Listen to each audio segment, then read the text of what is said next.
दोस्तों, क्या चुनाव आयोग के इस कदम से मोदी और बीजेपी मुश्किल में पड़ गए हैं?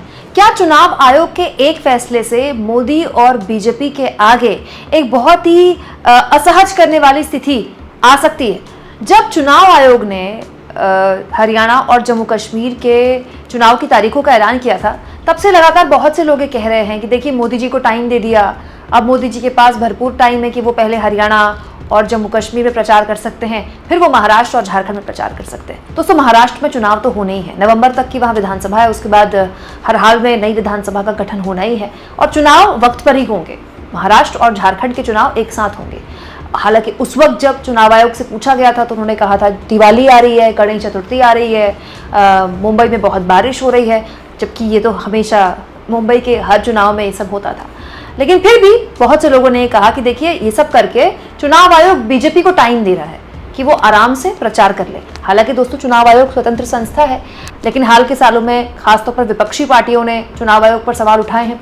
लेकिन मुझे ऐसा लगता है दोस्तों कि जब चुनाव आयोग ने इन दो राज्यों की तारीखों का ऐलान किया, हरियाणा और जम्मू कश्मीर, उसके बाद से जिस तेजी से चीजें बदल रही हैं, एक्चुअली में ये जो बात कही जा रही थी कि ये बीजेपी को एज देने के लिए है, ये बीजेपी को फायदा पहुंचाएगी, मुझे ऐसा लगने लगा है कि कहीं ऐसा ना हो कि ये जिसके बारे में लोग कह रहे हैं कि महाराष्ट्र का और झारखंड का चुनाव बाद में होना और हरियाणा और जम्मू कश्मीर का चुनाव पहले होना, मोदी और बीजेपी के लिए मुश्किल ना पैदा करते।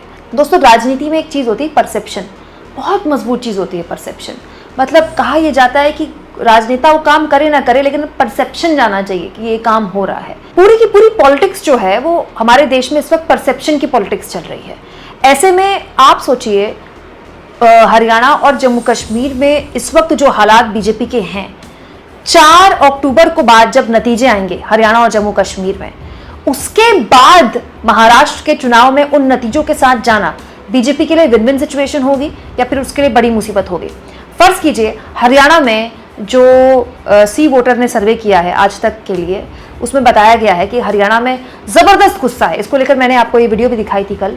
अगर आप विस्तार से चाहें तो इस सर्वे में क्या क्या चीजें बोली गई हैं आप देख सकते हैं। कुल मिलाकर हरियाणा में बहुत मुश्किल है बीजेपी की डगर। मतलब हरियाणा के लोगों से भी अगर आप बात करेंगे तो वो भी यही बताएंगे कि बीजेपी का जीत जाना मतलब यहाँ चमत्कार जैसा है। तो बड़ा सवाल ये है कि हरियाणा बीजेपी के लिए एक मतलब कांटों का रास्ता बना हुआ है। हरियाणा में बीजेपी का जीतना बहुत मुश्किल है। हालत ये हो गई दोस्तों कि हरियाणा के चुनाव के ऐलान के बाद से मोदी जी यूक्रेन चले गए। ऐसा कभी होता नहीं है कि चुनाव की तारीखों का ऐलान हो रहा हो और मोदी जी यूक्रेन जा रहे हो। जनरली चुनाव की तारीखों के ऐलान से पहले ही मोदी जी की रैलियां शुरू हो जाती हैं। किसी भी राज्य में जब चुनाव की तारीखों का ऐलान होना होता है, उससे पहले ही मोदी जी अपने फुल फॉर्म में आ जाते हैं, इलेक्शन मोड में आ जाते हैं। बीजेपी भी ये समझ रही है कि हरियाणा में उसके लिए राह बहुत मुश्किल है, इसीलिए मोदी ने एक कदम पीछे ले लिया है और नायाब सिंह सैनी जो कि मुख्यमंत्री हैं, उनके चेहरे पर, उनके नेतृत्व पर चुनाव लड़ने की तैयारी बीजेपी कर रही है। तो यानी कि बीजेपी भी दबी जुबान कहीं मान रही है कि हरियाणा में उसके चांसेस जीतने के कम है। 1% मान लीजिए कि कांग्रेस पार्टी और एनसी का, नेशनल कॉन्फ्रेंस का जो गठबंधन जम्मू कश्मीर में हुआ है, वहां भी 1% मान लीजिए कि इंडिया गठबंधन जीत जाता है। 2 राज्यों में दोनों ही राज्य इंडिया गठबंधन जीत जाता है, या दोनों को हटा दें, जम्मू कश्मीर को हटा भी दें तो हरियाणा भी अगर इंडिया गठबंधन जीत जाता है, तो आप सोचिए दोस्तों कितनी बड़ी और कितनी शर्मनाक स्थिति होगी बीजेपी के लिए। हरियाणा की हार का बोझ उठाकर जब आप महाराष्ट्र में और झारखंड के चुनाव में जाएंगे तो फिर आपके लिए स्थितियां कैसे अच्छी हो सकती हैं। दोस्तों, महाराष्ट्र को लेकर तो बहुत बातें होती हैं। ये बात सही है कि महाराष्ट्र में भी बीजेपी के लिए उतनी ही बड़ी मुश्किल है जितना हरियाणा है। हालांकि वहां गठबंधन में दोनों ही गठबंधन चुनाव लड़ रहे हैं, लेकिन झारखंड में भी चीजें आसान नहीं है। हेमंत सोरेन का जेल से बाहर आना, दोबारा सीएम बनना और चंपाई सोरेन का ना घर का ना घाट का रह जाना। मतलब चंपाई सोरेन ने जैसे अपनी पार्टी से बगावत की, माना गया कि वो 6 विधायकों को लेकर बीजेपी में शामिल हो जाएंगे, पता चला दिल्ली में आए तो अकेले रह गए, कोई उनका विधायक भी उनके साथ नहीं आया। विधायक उनके साथ क्यों नहीं आया? क्योंकि विधायकों को एक बात पता थी कि चंपाई सोरेन अपने चेहरे पर चुनाव नहीं जितवा सकते उनको। चंपाई सोरेन क्या, शायद बीजेपी भी नहीं जितवा सकती। आप तो जानते हैं हमारे देश में नेताओं को सब पता होता है कि किसकी हवा है और किसकी नहीं हवा है। और झारखंड में अगर हेमंत सोरेन बढ़िया परफॉर्म करते हैं तो फिर बीजेपी के पास रह क्या जाएगा। तो सवाल ये दोस्तों कि चुनाव की तारीखों के ऐलान के वक्त जो बात बीजेपी के फायदा पहुंचाने वाली थी कि नहीं बीजेपी को वक्त मिल जाएगा, आराम से प्रचार किया जा सकता है। महाराष्ट्र के लिए कहा जा रहा था कि जो लाडली बहन योजना महाराष्ट्र में जारी की गई है उसकी 1-2 किश्तें आ जाएंगी तो थोड़ी एंटी इनकम्बेंसी कम होगी, सरकार के खिलाफ जो गुस्सा है वो कम होगा। वो कहीं कम होने की बजाय और बढ़ ना जाए। जैसा कि मैंने आपसे कहा दोस्तों, राजनीति में सारा खेल परसेप्शन का है। जब परसेप्शन बनता है ना कि बीजेपी चुनाव हार रही है तो फिर वो लगातार परसेप्शन बनता जाता है। जैसे 2014 के वक्त परसेप्शन था कि बीजेपी चुनाव जीत रही है तो हर राज्य में बीजेपी चुनाव जीत रही थी। यूपी में बीजेपी ने पूर्ण बहुमत की सरकार बना ली। किसी ने सोचा नहीं था कि ऐसा कर सकती है बीजेपी, लेकिन वो किया बिना सीएम कैंडिडेट के। योगी जी को तो बाद में सीएम बनाया गया था, मोदी ने अपने चेहरे पर यूपी में प्रचंड बहुमत दिला दिया बीजेपी को। हरियाणा जहां बीजेपी हमेशा सहयोगियों के भरोसे रही, उसका कोई संगठन नहीं था, वहां 2014 के लोकसभा चुनाव के बाद बीजेपी ने पूर्ण बहुमत की सरकार बना ली। क्यों? परसेप्शन था कि बीजेपी आ रही है, मोदी आ रहे हैं। अब जब परसेप्शन पहले लोकसभा चुनाव में खराब हुआ कि मोदी अपने दम पर अपनी पार्टी को बहुमत नहीं दिला सकते, और उसके बाद विधानसभा चुनाव हरियाणा और जम्मू कश्मीर, जो कि लोकसभा चुनाव के बाद पहले 2 राज्यों के विधानसभा चुनाव हैं, अगर वहां भी हर लिहाज से एनडीए हार जाती है, बीजेपी को एक बड़ी शर्मनाक हार झेलनी पड़ती है, तो फिर वो हार का बोझ लेकर जब महाराष्ट्र जाएगी या फिर झारखंड जाएगी तो क्या उसका ये हार का सेंटीमेंट उसको प्रभावित नहीं करेगा? परसेप्शन जब ये बन रहा है कि बीजेपी सरकार नहीं बना पाएगी, बीजेपी चुनाव हार रही है, तो फिर उसी परसेप्शन को कैसे ढो पाएगी बीजेपी?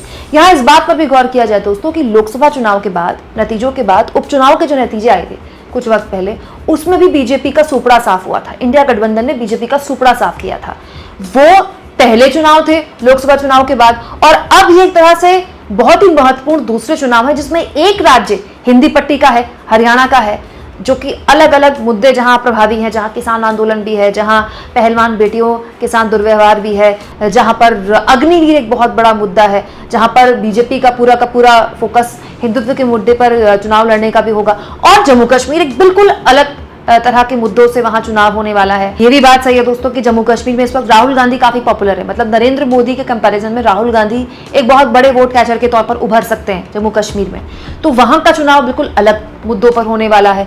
2 ऐसे चुनाव जो एक दूसरे से बिल्कुल अलग हैं। जो मुद्दे जम्मू कश्मीर में है वो मुद्दे हरियाणा में नहीं है, जो मुद्दे हरियाणा में है वो मुद्दे जम्मू कश्मीर में नहीं है। जम्मू कश्मीर में पूर्ण राज्य का दर्जा, इस मुद्दे पर एनसी और कांग्रेस चुनाव लड़ने वाली है। हरियाणा में अलग तरह के मुद्दे हैं, हरियाणा में अलग तरह की एंटी इनकम्बेंसी है, और जम्मू कश्मीर तो 10 साल बाद चुनाव हो रहे हैं, तो वहां तो मामला ही अलग है। तो ऐसी स्थितियों में अगर दोनों ही चुनाव में बीजेपी खराब परफॉर्म करती है और बीजेपी सरकार नहीं बना पाती है, तो फिर बीजेपी के लिए महाराष्ट्र और झारखंड में चुनाव जाने से पहले ही इतना खराब परसेप्शन होगा, जिसमें ब्रांड मोदी पर डेंट लग चुका होगा, ब्रांड मोदी कमजोर हो चुका होगा, राज्यों के चुनाव में मोदी नहीं जिता पा रहे हैं अपनी पार्टी को, ये बात और प्रभावी होगी। और ऊपर से महाराष्ट्र में तो वैसे भी कॉम्प्लिकेशंस हैं, महाराष्ट्र में स्थितियां एनडीए के लिए वैसे भी अच्छी नहीं है। सुनने में तो ये भी आ रहा है, तो हो सकता है कि चुनाव से पहले अजित पवार वापस चाचा के पास चले जाएं, शरद पवार के पास चले जाएं। इसीलिए कहीं ऐसा ना हो दोस्तों कि जो लोग ये कह रहे थे कि विधानसभा चुनाव